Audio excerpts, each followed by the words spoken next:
Welcome back, everyone, to another episode as we continue International Month on DTLW Podcast.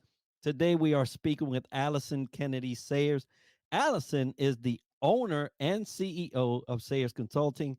She is a behavioral scientist with over 20 years helping leaders and their teams have hard conversations. And Alison, we're going to be having some hard conversations here in the United States as leaders, but we'll get into that in a little bit. Mm. She's a highly regarded leadership development consultant for municipal, small businesses, corporate, crown corporate, indigenous corporate, and nonprofit sectors.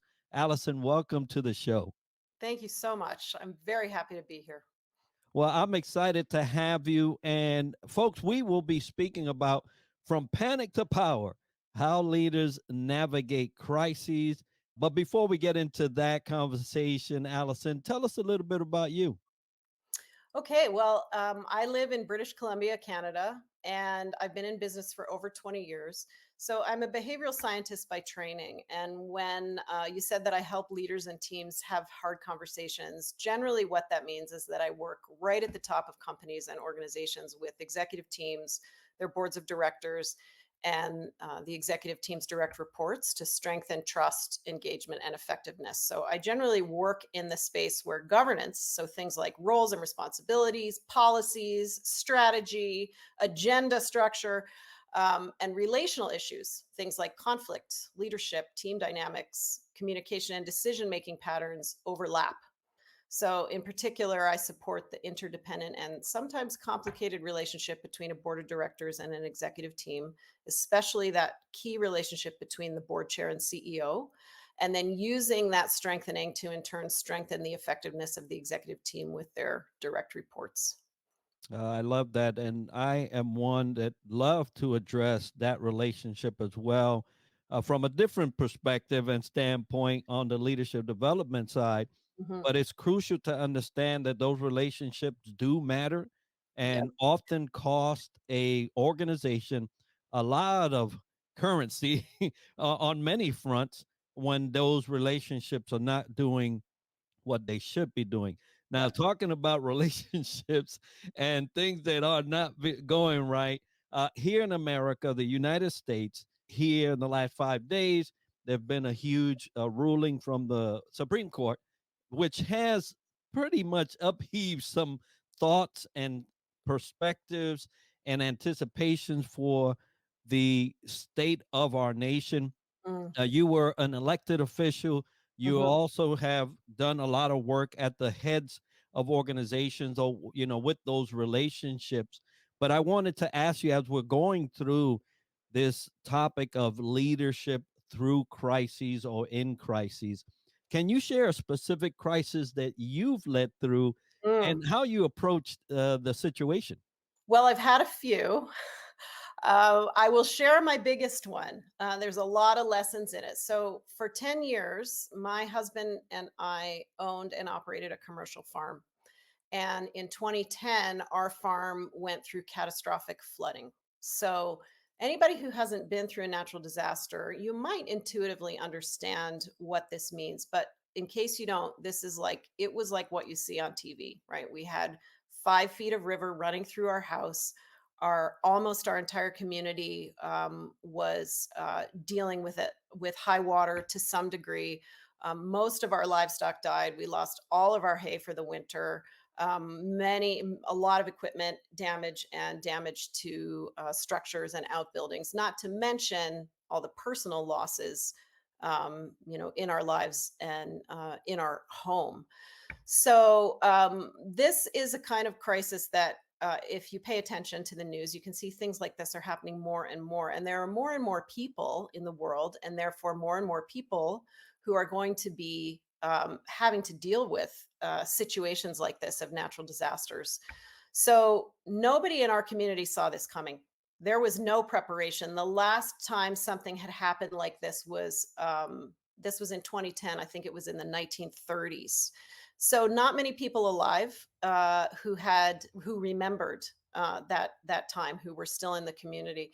So no one understood the urgency of the situation or the gravity of what it was that we were going through. So I was on the farm. I had 4 employees on the farm at the time. My husband, as is often the case with small farmers, was away working to most North American small farmers end up having at least one adult in the household working off the farm to keep the farm afloat.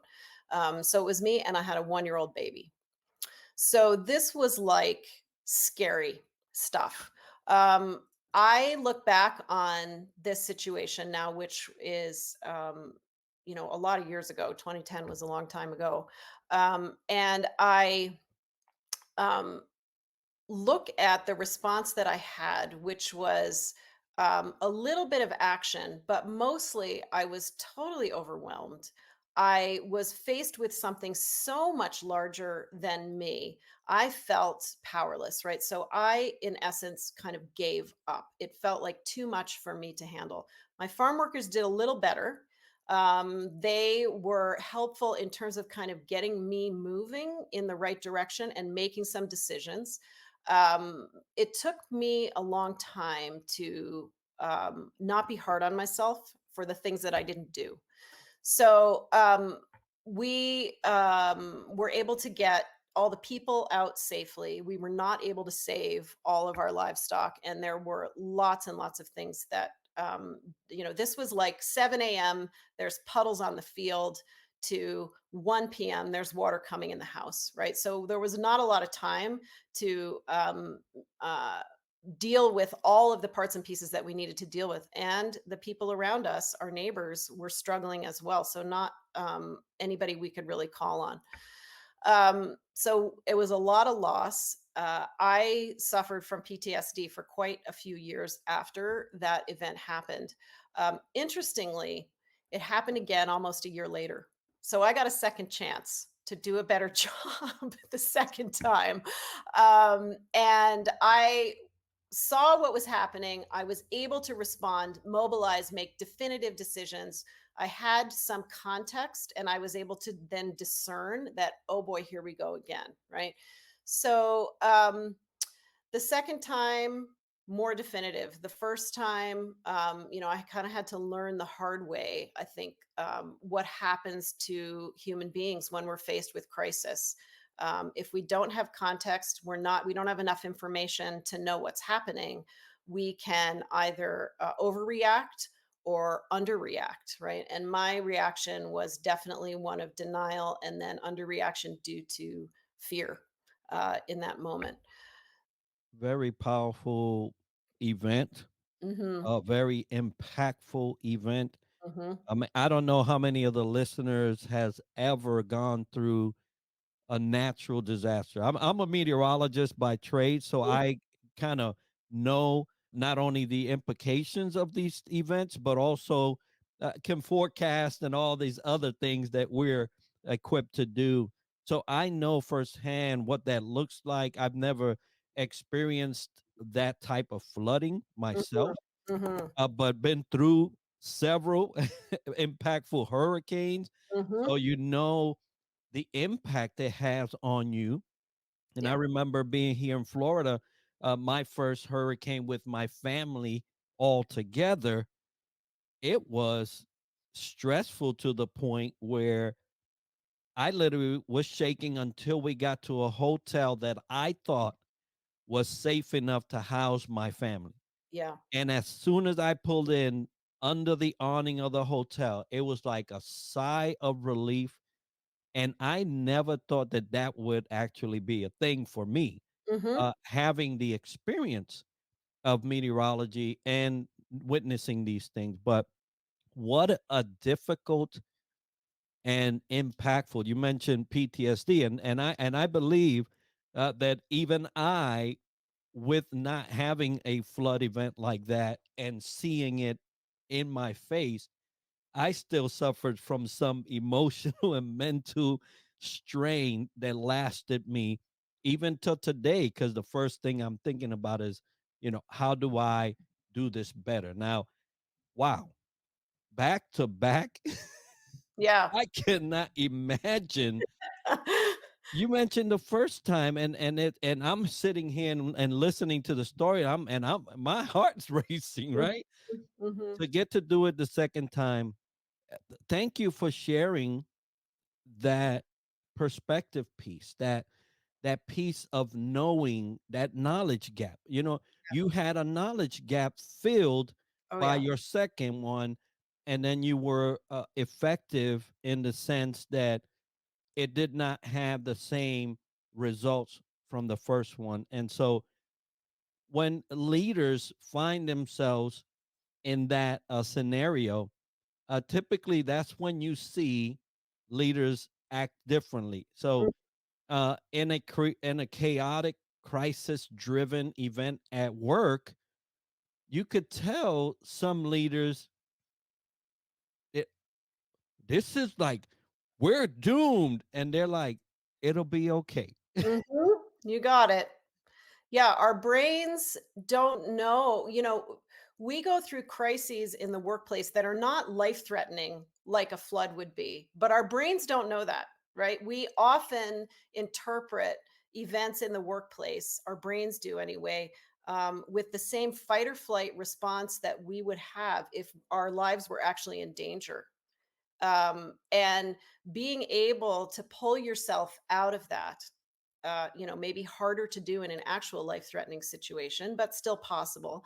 But being able to pull yourself out of that fight or flight response, that panic fear response, so that you can regulate your nervous system, move into a calmer, wiser part of your brain for clearer thinking, right, is super important, not only for the leader to be able to make better decisions, but because the people around you that you're leading are also panicking and they need to trust you. And you need to help them also bring their nervous systems down. And then that also bringing your nervous system down does provide you with that discernment, right? There are a few other things like, obviously you can take the time to plan ahead and have some game plans in place, for you and your team or your family, if a crisis does happen. um, and then, another piece I think that we don't often talk about too is what happens after the crisis. So also the leader's ability to recover and lead a team to that place of recovery, is also critically important, to be able to do. I agree. Now, having said that, and thank you for sharing that, I wanted to ask you, what do you think are the more critical qualities, or the most critical quality a leader should have when they're in this management of crises? Yeah, so there's a couple of things. When you're in a crisis, you want to have a team that trusts you, right? So in a crisis is not the time, obviously, to be building trust with your team. You want that to happen before.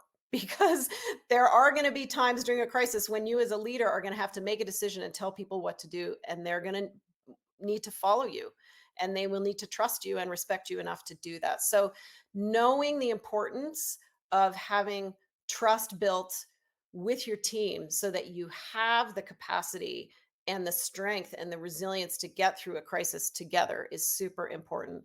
And then some kind of practice to enable you to regulate your nervous system. Having some self awareness, right? Like I always say, for leaders, self awareness is not optional. It's super important that you're self aware, that you understand the impact that you have on other people as much as possible, that you understand yourself, your values, the things that could trip you up, the ways that you might think about yourself or about situations in your external environment that could trip you up so that you can catch them. During times of crisis, we're in stress. And when we're in stress, we tend to default to some of our like past behaviors that don't really work anymore, right? So the ability to catch those and do something more effective, right? To catch those voices that say, oh my God, I don't know what to do. I'm not good enough for this. I'm going to fail. Those are the voices that we have to catch and say, okay, hold on a second. I know what I'm doing. I know how to be decisive. I know how to make decisions when I need to that are going to be in the best interest of my team and my company or my family, and being able to do that pretty quickly, even when you're stressed out. Those two things I would say are super critical qualities for a leader to have. And talk about pretty quickly crises. At times they do kind of like warn you that this is coming, right? Sometimes you do have an inkling Yes. that this is coming. Yes. Um, but for the most part, crises are a big surprise. So you're talking about timely and in the moment type of decision making, as critical as that may be, you have to have that in your pocket, even if it was because you went through something before, Mhm. some type of lessons learned in your pocket to be able to pull out and maybe reference. So, how can a leader balance making those quick decisions and ensuring that those decisions are well informed during the time of crisis? That is a great question. So one thing I would say is make sure you have trusted advisors and a trustworthy team around you. People that are advisors that are not necessarily within your company but are outside of it, so that they have just a little bit, they're like one or two steps removed from the crisis, because they are not going to be as stressed out as you. They can help you think clearly, be kind of a thought partner in the moment, with you, people that you know you can call right at any moment to help you think through things, to help you regulate yourself in a time of anxiety, so that you can make good decisions quickly. So it's knowing when it's time for those authoritative, quick decisions, but also delegating where you can, because during times of crisis, as a leader, you are on, and then you're still on, and then you're still on, and then you're still on. It can be very difficult to find space, step back, take a break, get some rest, right? So having some discernment, which I think, comes from experience of knowing what you can delegate, right? And what you can delegate. And then um, don't try to do everything by yourself, right? We make our, this is the interesting thing when you ask about this balance, because we make our best decisions as groups of human beings through collaborative processes. But that kind of decision making takes the most time and the most energy of any kind of decision making. And in a crisis, you might not have that time or that energy, right? Or you feel like you don't. So that's another thing, is then when you can calm your nervous system down and think clearly, you can discern between, okay, do we actually not have time for a group discussion and collaborative decision making on this, or does it just feel like we don't have time? So some of that comes into play as well. So it's, important to pinpoint where decisions need the minds of your team and which ones just need to be made quickly, by you. And then again, it just also comes back to, you need to be the kind of leader in those moments that people can trust. It's difficult to trust an anxious leader. It's difficult to talk to a leader who seems stressed out and overwhelmed, because there doesn't seem like there's an opening or a space for me as a team member to come in and tell you what I see, right? And tell you what's going on. So if you have the type of team where people can trust you, but also they know that no matter what it is they tell you, you're going to be able to take it well, then things happen more quickly, right? People aren't stalling and halting and not telling you things because they're not sure that you can handle it because you seem so stressed out, right? They're able to just kind of come right out and say it in the kind of team environment where I like to call it a depoliticized environment, where you can talk about anything and there's not fear of retribution, right? There's a sense of connection and we're all in this together. And again, those are qualities to build for yourself as a leader and with your team in moments when you're not in crisis, because you're really going to need it when you are.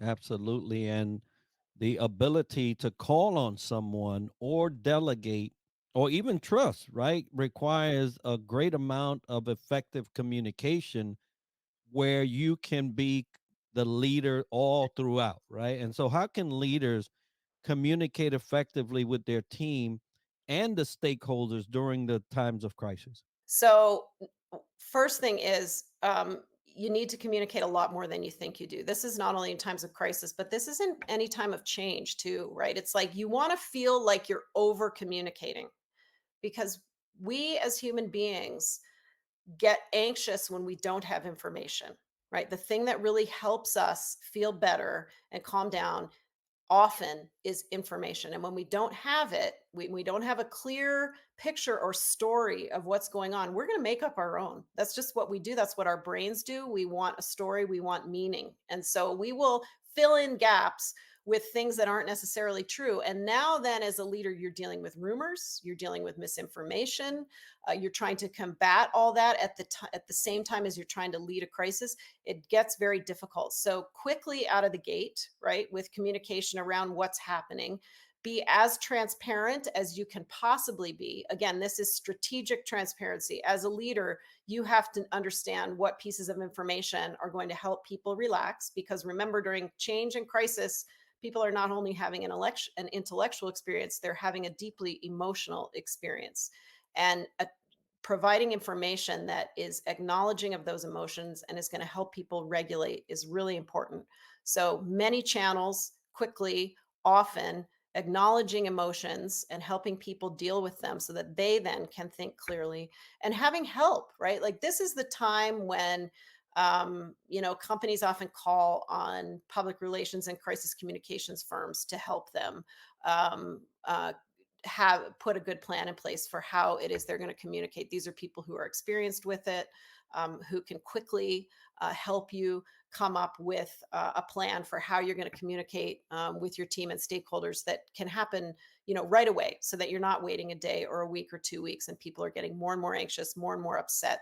This happens in the government space all the time, right? Something happens, people want information about what's going on, and because of bureaucratic processes, it can often be really slow, right? So, um, being able to kind of circumvent that, or do it a little bit better, you do want some help from experts during times like this. Yeah, absolutely. And there are some folks that, like you have mentioned before, are 2 or 3 steps apart from the actual situation. They can formulate a great plan for you to communicate. It's often said that bad news doesn't get better with time, right? So it probably gets worse for the points that you mentioned. And voids in communications, people will fill. You can count on that. And so if it's not transparent, as you mentioned, then you could get into a bigger crisis than what it started out as. And Hmm. so we spoke about the effects on a leader when crises happen, right? We both have shared a PTSD type scenario where we are dealing with this emotion, this fight or flight.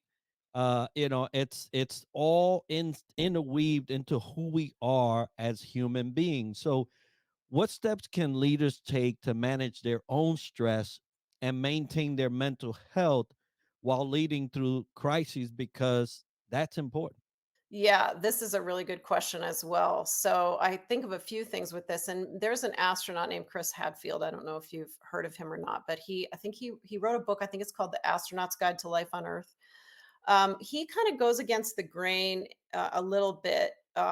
There's a school of thought that's pretty prevalent around, like, if you think negatively, then those negative things will happen to you, and it's important to focus on the positive and the direction you want to go. He's more like, okay, what's the next thing that can kill me? And how am I going to deal with it? Right. So I advocate for at least a little bit of that in leadership, in terms of knowing that probably you're going to have a crisis at some point. And so preparing yourself ahead of time for that, not only with plans, but also with making sure that you're taking care of yourself. So there's basics, right? Like getting enough exercise, eating really well, making sure that you're not overworking and working too many hours, which can be so hard, especially if you're in top leadership, to set boundaries around your work. But if you come into a crisis already burnt out because you're working too hard, you're not going to do as well as you would if you were a little bit stronger, and uh, we're engaging in self care ahead of time. So, again, self care as a leader is also really not optional. It's something that's really, really important, even if it's just acknowledging the fact that you want to be prepared if the big one comes at you when you're the decision maker, right?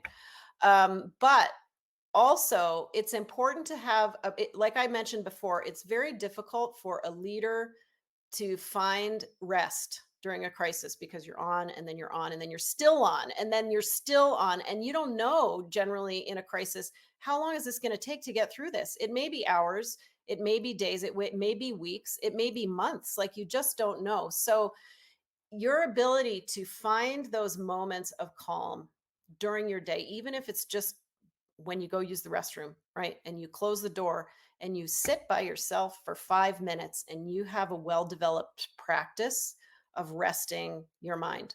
So, whatever that is for you, whether it's meditation, whether it's prayer, there are some like programs and apps out there that you can use to help. Positive intelligence is one. That's something that I draw on quite often. There's others too that are out there that help you not just manage your stress at the end of the workday or that run that you take on your lunch hour, but they help you in the moments before you're about to walk into a critical meeting, right?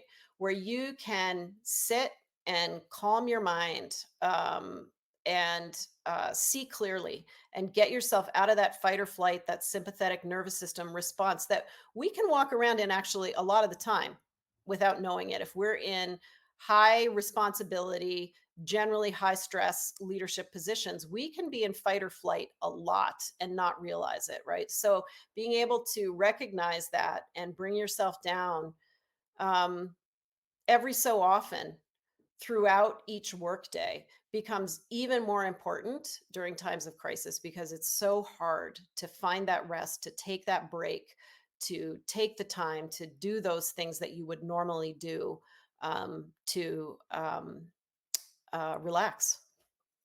Absolutely. And I've shared this here in the last several weeks.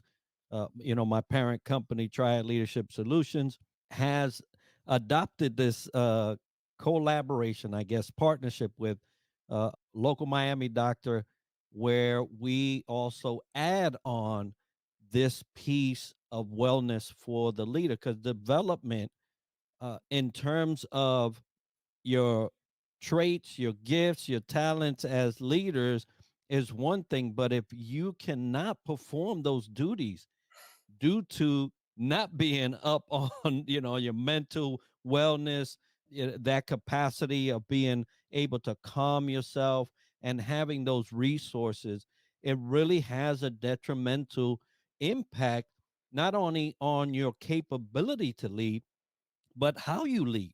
Yes. There's no wonder a boss, and I say boss because that's the only ones that I know come screaming at people, right? But there's no wonder they're acting out their leadership this way.